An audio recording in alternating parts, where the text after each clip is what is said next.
Hi viewers and subscribers, my name is Abby. How are you all doing today? I hope you find yourselves in a good place, or you are working towards getting to the place that you would like to be.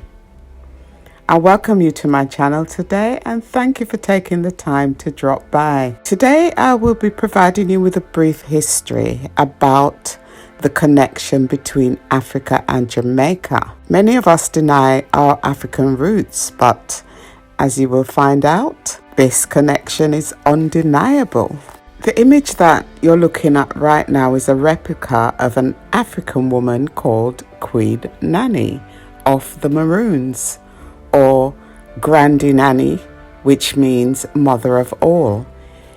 You will find out why she was given these titles as we progress further. So who are the Maroon people of Jamaica? They are a combination of the Moors, the Taino Indians, who are the indigenous people of Jamaica.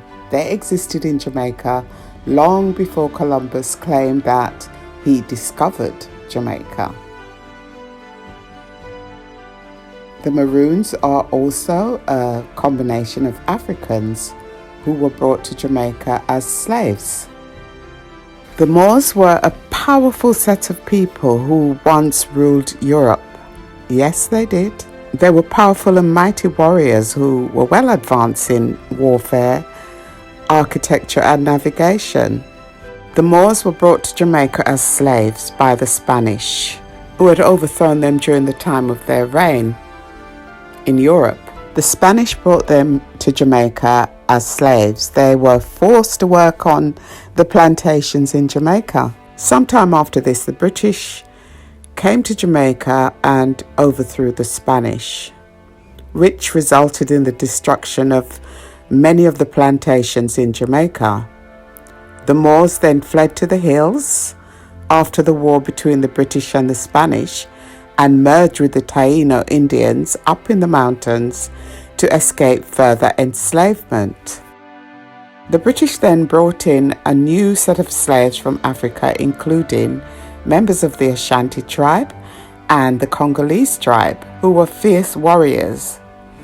They in turn rebelled against enslavement in Jamaica and escaped to the hills to join the Moors and the Taino Indians. They all had one thing in common. They fought against injustice and enslavement. These three groups of people became what is known as the Maroon community in Jamaica. So what role does Queen Nanny play in all of this? Queen Nanny was born in Ghana in 1668 and passed in 1755. Nanny was brought to Jamaica as a slave, and she was from the Ashanti tribe. She has a very important and special place in Jamaican history. She's a national hero. She was an outstanding military leader during the onset of slavery in Jamaica. She and her team outwitted the British, who at the time had colonized Jamaica. She was a great leader. She united the people during the time of the capture. Nanny led our enslaved ancestors to freedom and found refuge in the hills of Jamaica, a place called the Blue Mountains. They formed a community known as the Maroon community of Jamaica. Bear in mind that the Maroons are made up of Africans, the Tainos, and the Moors who once ruled Europe.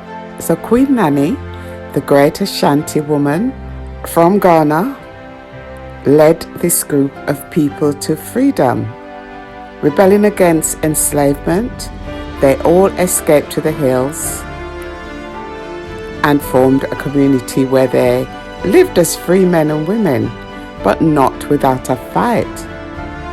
And the strategies devised by Nanny and her brothers, Kodju and Akompong, who became leader of the Maroon army that was organized by Nanny. In order to protect the community from outside invaders, namely the British, they organized themselves at various lookout points in order to summon any signs of invasion or danger to the community. They also used sounds, the sounds of drums and the blowing of the African horns, which signal messages to the people to warn them if there was any impending danger. After 6 years of fighting with the British in order to maintain their freedom, the British realized that they could not win the war against the Maroons. So in 1738, a peace treaty was signed between the British and the Maroons. And although all the elements of the treaty was not fair, Kojo, who could not read at the time, signed the treaty. Nanny was not happy with this agreement, but it went ahead in order to gain freedom. As a result of the treaty, the freedom of the Maroon people was recognized.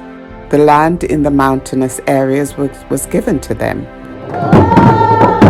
This land was in a zone called Cockpit Country. From then on to this day, they live as a separate community in the mountainous areas of Jamaica, where they govern themselves, speak their own language, and maintain traditions from Africa. A respectable boundary was formed between the two in order for the Maroons to live in freedom. The Maroon community still exists in Jamaica today. They still live in Cockpit Country, and they have maintained many of the African traditions and spirituality. From then on, the Maroons are known as a people who would fight against threats to their liberty. They did not and do not settle for abuse. They always agitated for freedom. Whenever there was a threat, they would go into survival mode, which led to them forming a stronghold that has become known as the Maroon community in Jamaica. And all this was led by Queen Nanny. So here we have a connection between Africa and Jamaica. And here we see that no matter how we try to maintain negative African sentiments, our roots come out of Africa. And we have played a great part in history in order to maintain our freedom.